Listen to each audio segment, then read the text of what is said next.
Just two things today on Market Vision. We're going to talk about the rioting and looting in American cities, and we're going to talk about the resilience of the American stock market.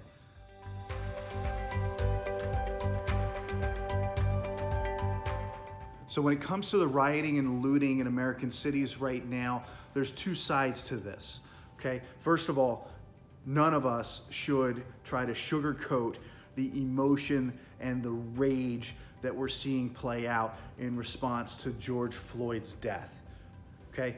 We should not try to sugarcoat that or cover it up as a society or individually. Hopefully what we're seeing is the beginning of a national dialogue where we take these systemic issues that we have more seriously and pursue intentionally the more perfect union that our forefathers envisioned for us, where the experiment of the American melting pot would become a place where equality and handling one another equitably and properly and justly, and where justice can be found regardless of skin tones, regardless of ideologies.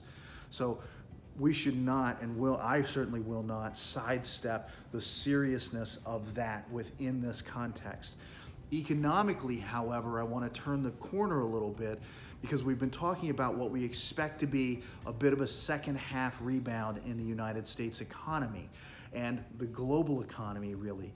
And the fact of the matter is these riots and looting may actually help that, because these are kind of like an act of God. So when we see a tornado or a hurricane blow through an area, you see mass destruction, but then you see the community rise.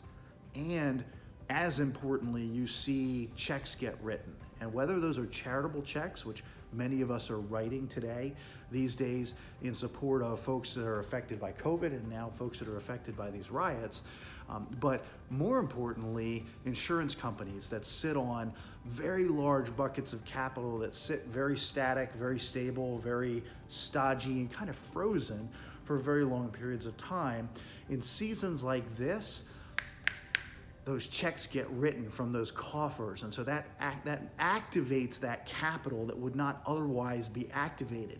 And so we're actually hopeful that as the emotion of this stuff dies down, and hopefully we get back to some sense of normalcy in the near future, that as those insurance checks comes through, that will actually contribute to the economic rebound in the second half of the year. Now, stock market resilience, I've said repeatedly, we went from 29.5 to 18.2 too fast. We've gone from 18.2 back up to 24 now, 25,000 on the Dow Jones.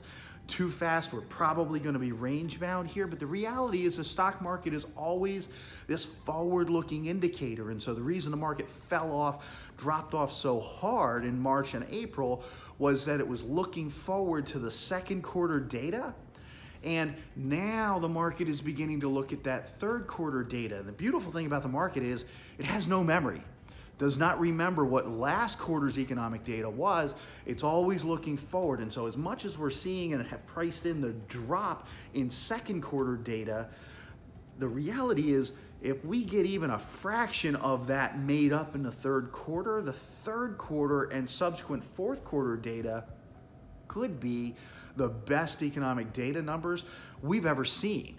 So some are talking about GDP growth numbers between 10 and 20% on an annualized basis. And it's because the fall was so sharp and so sudden that they're anticipating or expecting that.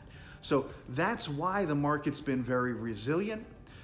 I think, and if you are a praying person, please keep the Floyd family in your thoughts and prayers as we finish this up. We here at Visionary Wealth Management are always here with perspective for the decisions ahead.